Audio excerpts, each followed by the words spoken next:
ရှင်နေ့ကြွလာမိတ္တဟာရွှေတော်စိတ်လန်းချမ်းမြေပါစေဘေးပြာဝေးကွာကိုချမ်းမှာပဒုံမကြာသို့လမ်းပါစေစက်တီအဖျားဖျားဝေတိုးစွာခတ်သိမ်းမင်္ဂလာပြေပါစေယနေ့ကျမတို့ရဲ့နီယန်ပေါ်လီမြန်မာနဲ့စင်ကာပူပေါ်လီမြန်မာမိသားစုတို့မှာပူပေါင်းစီစဉ်ကျင်းပသောယဉ်ကျေးမှုပရိဒါကဝေကြီးတို့မင်္ဂလာခါတော်ချင်းမီရွှေတော်စိတ်ထားရွှေမြုံစွာဖြင့်ကြွရောက်အပိချင်းကြီးကြပါသောဂုဏ်တည်ရှိလူကြီးမင်းများဆရာဆရာမများနှင့်ကျောင်းသားကျောင်းသူအပေါင်းတို့အားစက်တီမင်္ဂလာအဖျားဖျားနှင့်ကုံလုံးပြည့်စုံပါစေကြောင်းဥစွာပနာမစွမုံကောင်းကြောင်းနှုတ်ခွန်းဆက်သလိုက်ရပါတယ်ရှင်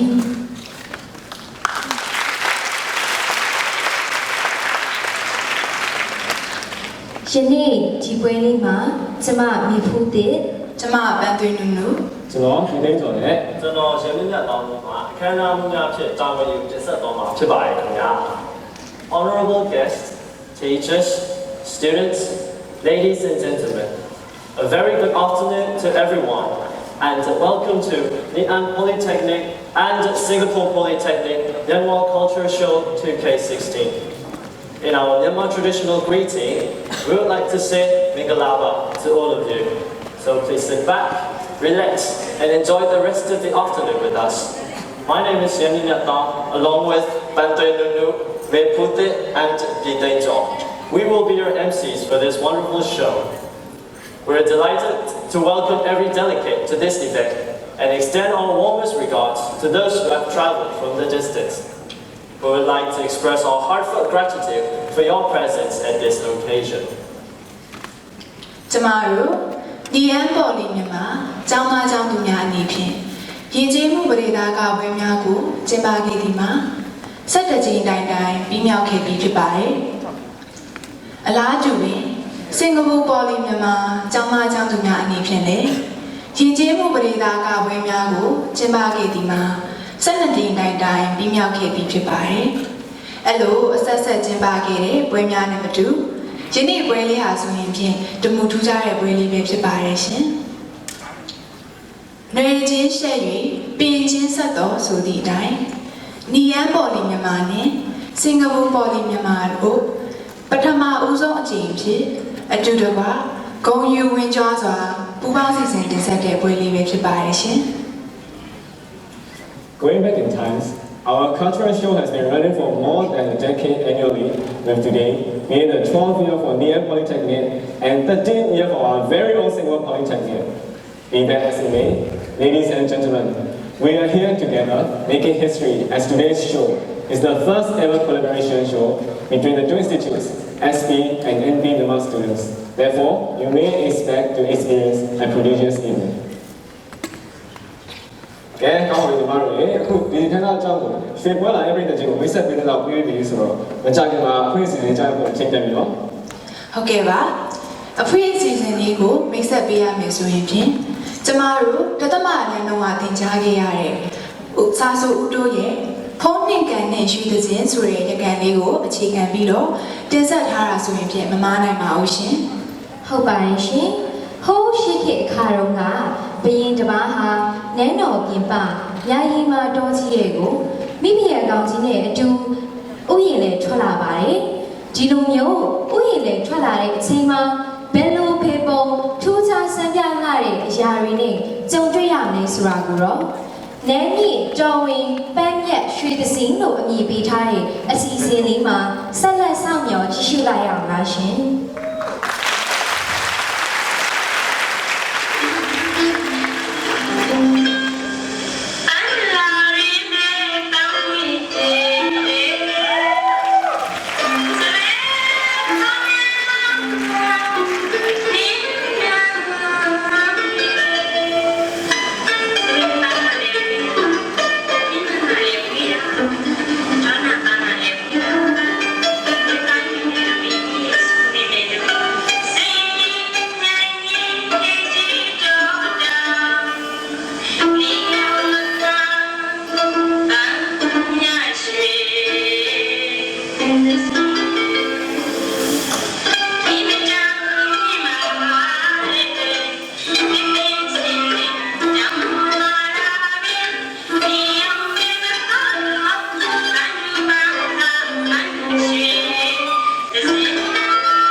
မတို့ရဲ့ရည်ကြီးမှုပရိသတ်ကာပွဲကြီးဖြစ်မြောက်အောင်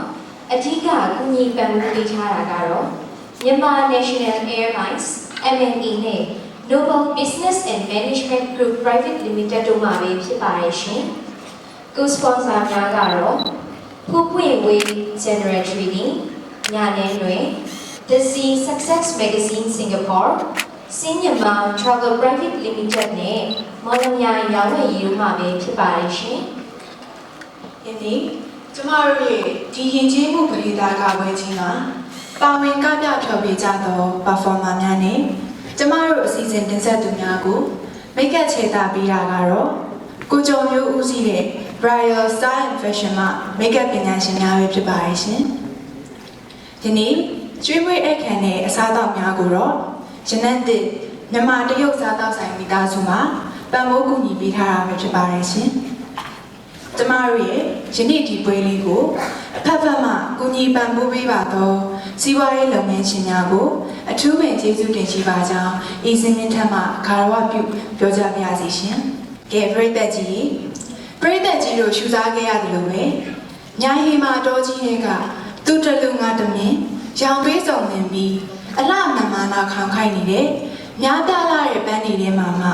တကိုးကြီးမားလာတဲ့တခြားမင်းနဲ့ဘလူးတို့ခြံရံဆောင်လျှောက်ထားတဲ့ဒဇင်ပန်းလေးဟာဆိုရင်ဖြင့်မိဖုရားကောင်ကြီးရဲ့စက္ခုအာယုံကိုဖန်ဆားလိုက်ပါတော့တယ်။ဒါကြောင့်ရန်ရွေတော်တွေကိုအခုတော့ခိုင်းလိုက်တဲ့အခါမှာဖုံးကန်မြင်မာလာတဲ့ဒဇင်ပန်းရဲ့တကူတော်ကြောင့်ရန်ရွေတော်တွေဟာခူးဆွနိုင်နေခြင်းမရှိပါဘူးရှင်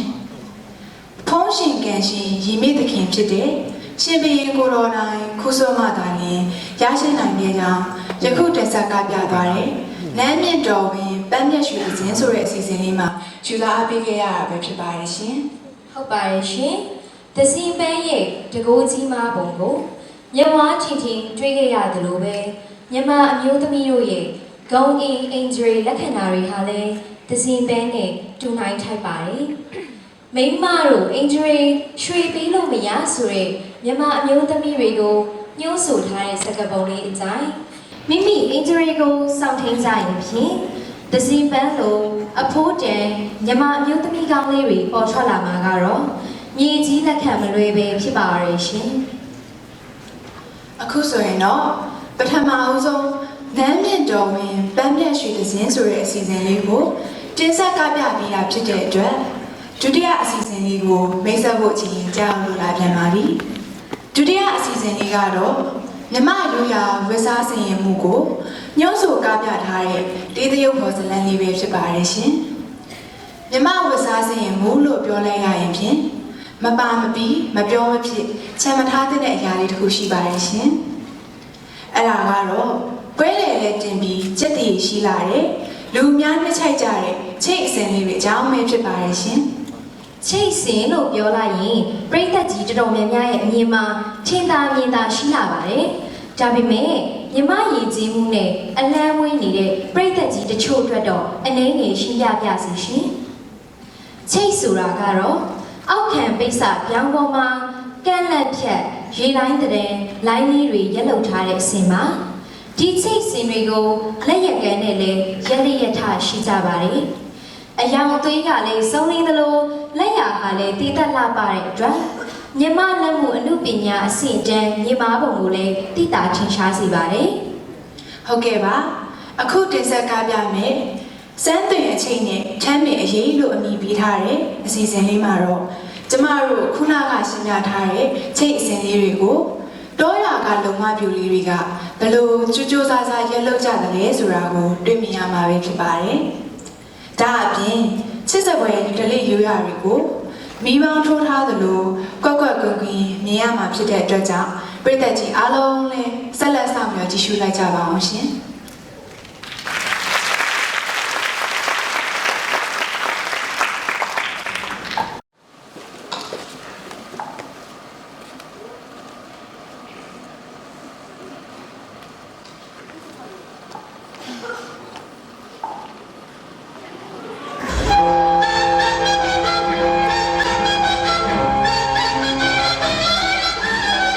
Chase high, I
ယောက်ျားတွေများမိုးနေလိုက်ကြတယ်ကိုချစ်သွားလှုပ်ရှုပ်ရတာညီပေါ်မရအောင် အေးတစ်ခွက်တောက်တော့မူ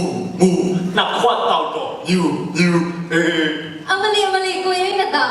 ဒါကဘယ်လိုဖြစ်လာတော့ပြောပါဦး ခုနကသူတို့ချိုင်းတောက်တယ်လေအကြံနေနဲ့တောင်းကြည့်လာတာ အော်ကောင်းပါတယ်ထားပါတော့ကဲပါအချိန်ကြပါတယ်နောက် season လေးကြောင့်စလိုက်ရအောင် ဒီပြ အခုလာမယ့် season လေးက ทีซาซาแทร็กเลยอะပြိသက်ကြီးကြရဲမှာတော်တော်ကိုရေပဲစားနေ အော်တီဗီဟွာမလားခွေအာကာမုန်းရဲ့ဟာရှေးကြီးပဲ ဘာလဲရှေ့သက်ဆရာကြီးပိုင်းလာပြောရမယ် မို့တခြားမတွေ့နဲ့မို့ခွေအာကာမုန်းရဲ့ကိုယ်တိုင်ဇန်ညိုရေးတီးဖြတ်ထားတဲ့ဟာပပြဆက်ရှင်အဲ့ဒါကိုပြောတာ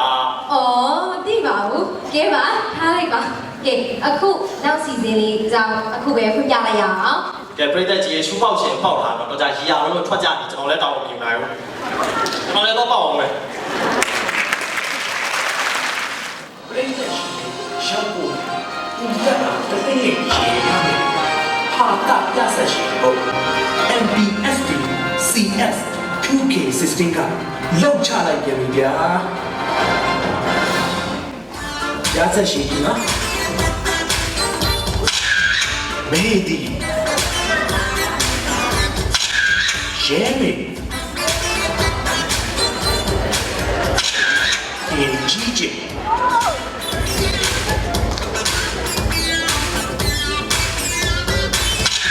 အောင်သိသိတီတူတီ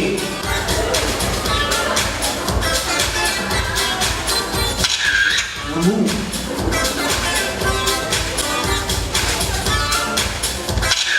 ရေတာခိုးလာချင်စီလောလူတဲ့စူစီအန်တီအလမနာကွီအာကာမီစီဆိုဆက်လိုက်တယ်တက်ကြီးဝတ်တဲ့ကိုရခတ်ပြဆက်ပြဆက်ပြဆက်ပြဆက် Everybody sing the song, do da do da. Well, everybody sing the song, oh do da day. Everybody sing the song, do da do da. Well, everybody sing the song, oh do da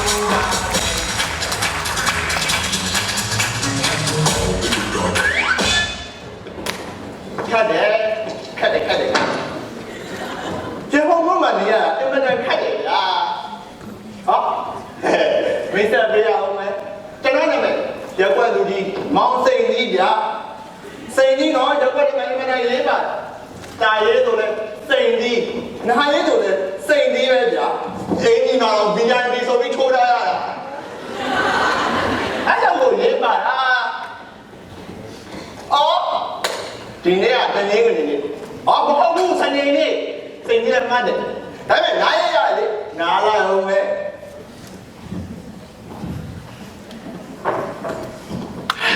ဟောလေ Daddy father ပပတီတီဆိုတာအဖေကြီးရတာလာပဲဖလာတော့က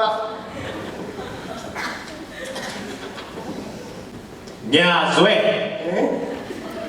နေသွဲတော့လို့လား ညမှာရေးထားတဲ့စာလေးကွာ ဟုတ်တာပဲ နေမှာဆွဆွဲညမှာဆွဆွဲရှာကရှည်လိုက်တာကွာ ဘာဖြစ်လဲစားပါလာပြီးရတွေ့နေ ဒါလေဒူကလေးရွှေတွေ့ကူတူတူလေးဟဲ့ဘူးလေဟာ ဟုတ်ကဲ့ပဲ အေးဘေးသားလေးမောင်စိန်ဒီ ညာညာ နေကောင်းတယ်မလား ကောင်းတာဘုမေကြီးက မတွေ့တာကြာတော့ ကျွမ်းနေပြီနေ အေးဒီတင်တာအာသားလေးကိုချစ်လို့တောက်တာပါကွာ တော့ပါနေမယ်ရပါရဲ့ စာရေးရတဲ့အကြောင်းကတော့ဒါပါပဲကွာ ရပါရဲ့ အော်ဒီမဲ့တော့ဆက်ဖက်လေအေးကွာမင်းမေဆုံးပြီးကလေးကငါသားလေးတွေကိုဖေးပဲထင်ကြောင်ပြီးခဲ့တာခုစဉ်ငါသားကြီးလည်းမျိုးကြီးပြကြီးမှာလောက်ကင်နေတယ်စင်ပြေး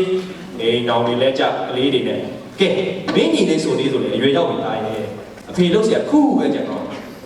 ငါပြောတရားစခန်းဝင်တော့မယ်ထင်တယ် အဖေနောက်မိမယူနေတယ်အဖေလည်းကြမ်းကြမ်းဆိုပြင်းနေပါ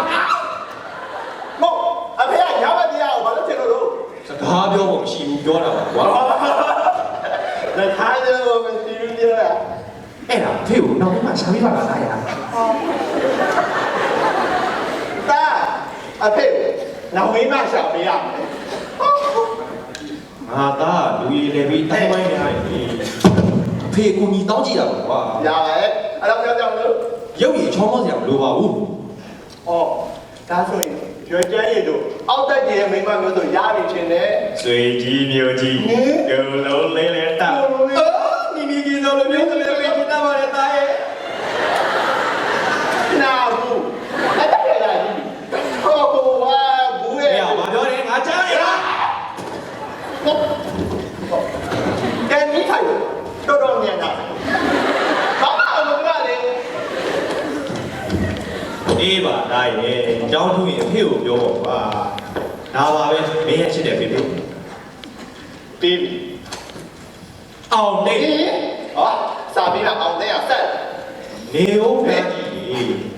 အရေးကြီးလို့ဇာကျွင်းအနေနဲ့အဖေထပ်ရေးလိုက်တယ်။အိမ်အောင်ပြုတ်တယ်ဆိုတာအရေးကြီးလို့ဒါလည်းမမြင်မရအောင်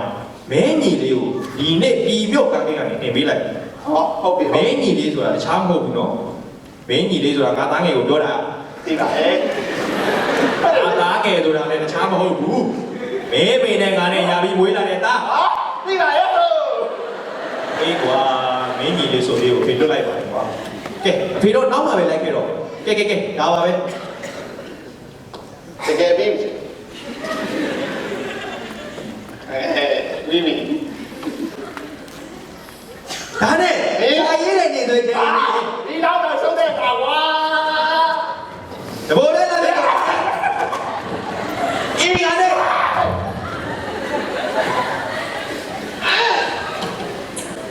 ငါပြေခဲ့တော့ခက်တယ်ကွာသူ့ဘာမတက်ပြီးရလေနော်မိမယူကျင်သေးတယ်ယူပေါ့အဲ့သူ့သားလာပြီးရှာအိုင်းနေရကွာမေးရဟာမိမထက်ပြက်ပြီးတော့ကြောက်ကြောက်အမတန်ယူသေးမိမရှိသေးတယ်ခေါ်လာဦးမမိမရေမိမ ဘာလဲအောင်သွား ဒီတိုင်းလို့ချက်ပဲနည်းနည်းလေးပဲတင်လိုက်ဟဲ့မိမလာစမ်း နေစမ်းမရှင်းအောင်ချုပ်ကိုဘာလေးတည်းခေါ်လိုက်တယ် ဟဲ့လာ ဘာလေးတည်းခေါ်လိုက်တယ် ဟိုမိမလေးလေလာပါလေခနေရ ခုနကအဲ့ဒါမဟုတ်ပါဘူး ဟုတ်ပါလားမိမလေးကိုအတံဝင်သွားလေ ပြီးအောင် ဟဲ့မိမနေပါဦး ဘာလဲငါဒီမှာရေးကြည့်ကိစ္စလုပ်တယ် ဘာကိစ္စ သူရကကြည့်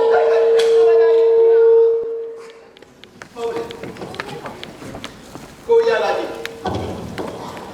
အဲ့ဒီကြည့် ကြည့်ရအောင်သူရကကြည့် နေသမ်းပါပါငါလည်းပြောကြရှိလို့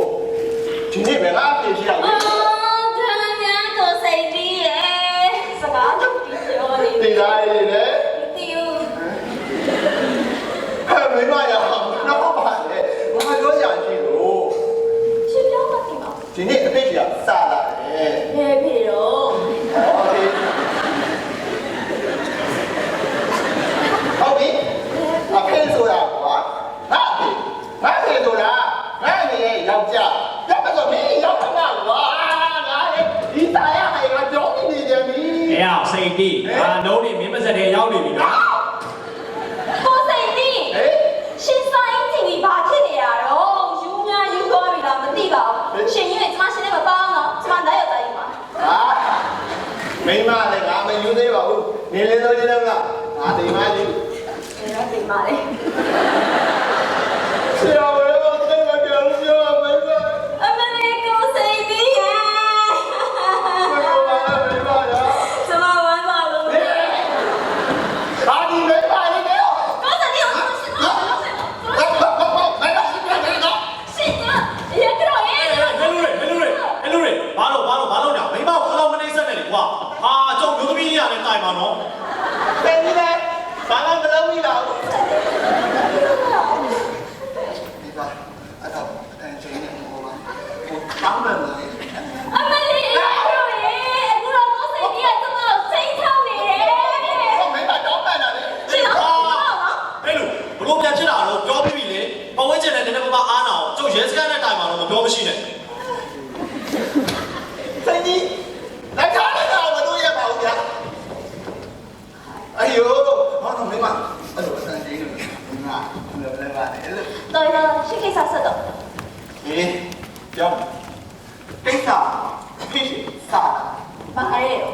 နောင်မင်းမရောမယ်လေကွာ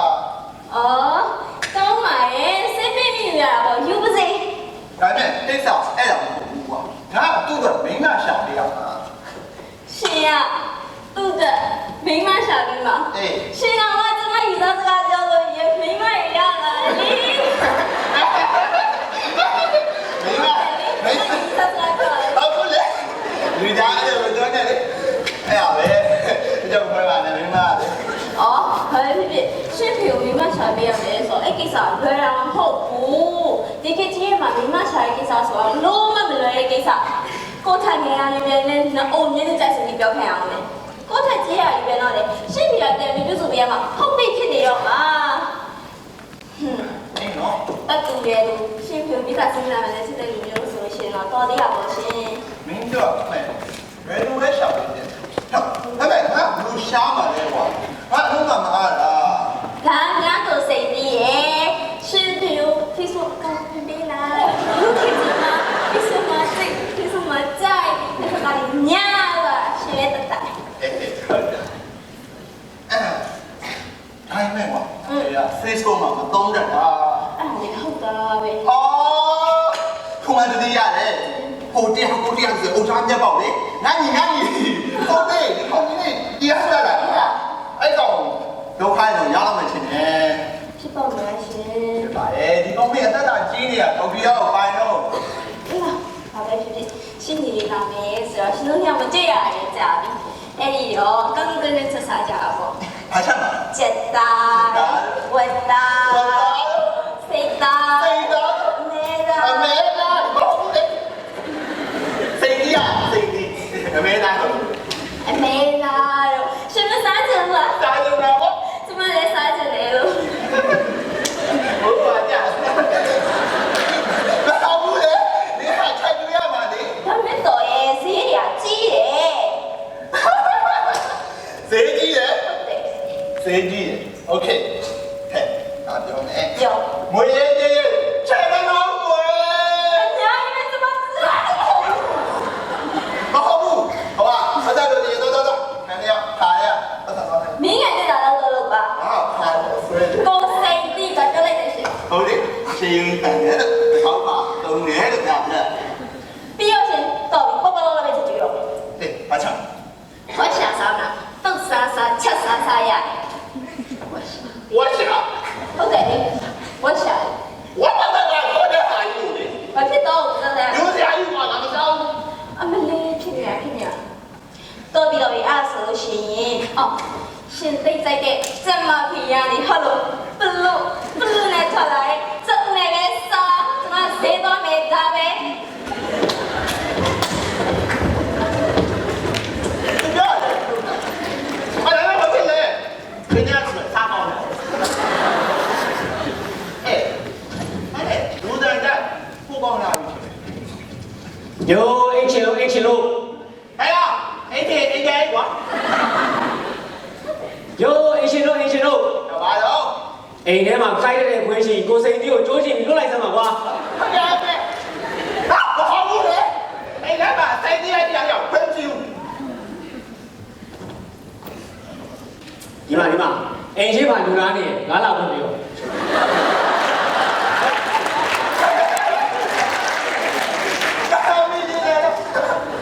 အိမ်ရှာနေတာအိမ်ထဲကိုပြီးလာပြောသူရေးလားနာနီဟောဘယ်တော့မှမနေလားကဲကြောက်ပါလားမင်းဝါလာရေးတဲ့ကောဘာ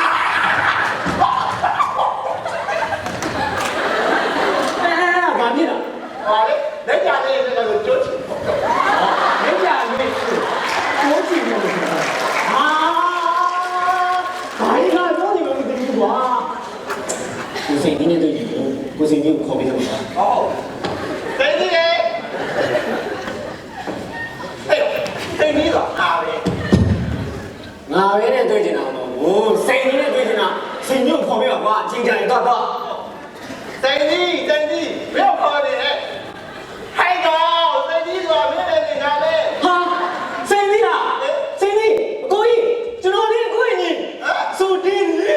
ကိုကြီး